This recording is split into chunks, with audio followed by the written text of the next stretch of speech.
Our next guest is one of the most influential voices in romance fiction.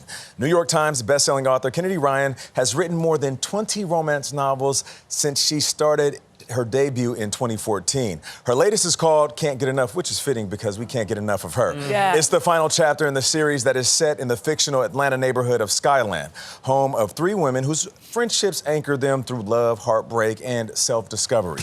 Kennedy Ryan joins us now. Good morning. Good morning. Okay, so why is this the final installment in the trilogy? Why did you want to end it with this one?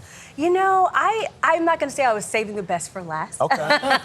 But you were saving the best for last. It was always these three books because it was these three women. Because it is a romance, but there is also this platonic soulmate friendship that's at the core. And all three of these women get their own books. And I really wanted Hendrix to end it. She is a plus-size woman, and I wanted to center her being loved outrageously and pursued. And so I was just kind of saving her for last. Like, she's the exclamation mark on the series. Yeah, she is loved outrageously and pursued. So much so that I'm thinking, does Maverick exist? Where could I meet him? I was literally taking notes in this book, Kennedy. Unrealistic expectations.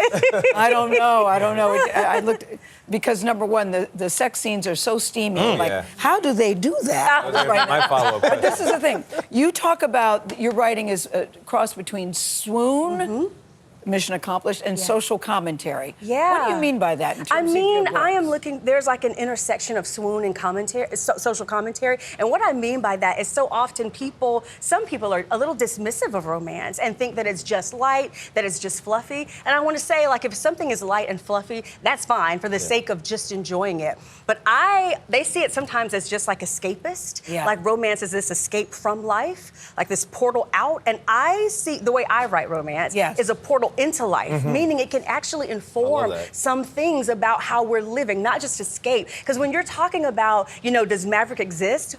He's this billionaire guy, right? I'm not saying everyone should get a billionaire. I'm saying every woman deserves to be loved. Every woman deserves to be respected. She should have a partner she can trust. Like, that is not unrealistic. And also, when we're talking about social commentary, like, romance is the most digestible genre. It goes down smooth. And so I like to, it's palatable. And so I like to dash in a few things. And before you know it, you've swallowed some activism. You've challenged your world beliefs. You have interrogated the questions of the day. Preach, Kennedy.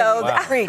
So literal food for thought. Well, I mean, I feel silly with a follow-up about the sex scenes, Please, but go. that was, Page 366. But they're just sex scenes, right? They are serving the plot of the story, right? Talk about that. Absolutely. Yeah, I like to write, and sometimes when you're reading romance, people are like, oh, it's rote, it's mechanics, it's whatever. I like to write what I call unskippable sex scenes. And what I mean by that is it's about the intimacy. I like to write a scene so that it's, first of all, moving the story forward, but moving the relationship forward, like the core intimacy, so that if you skip that scene, when you get to the next chapter, you're like, I just skipped a sex scene, but then you're like, what happened? Wait, they're closer. What happened? It's more than the sex. The intimacy is so important. Also, for me, I hadn't read the first two. Now I want to go back, and you could still understand this book. That's right. The point I'm trying to make. And we're looking forward to the adaptation of Before I Let Go as well. Kennedy Ryan, thank you so much. Can't Get Enough is on sale tomorrow. Talk of the Table coming up next. Her husband Sam, very lucky man.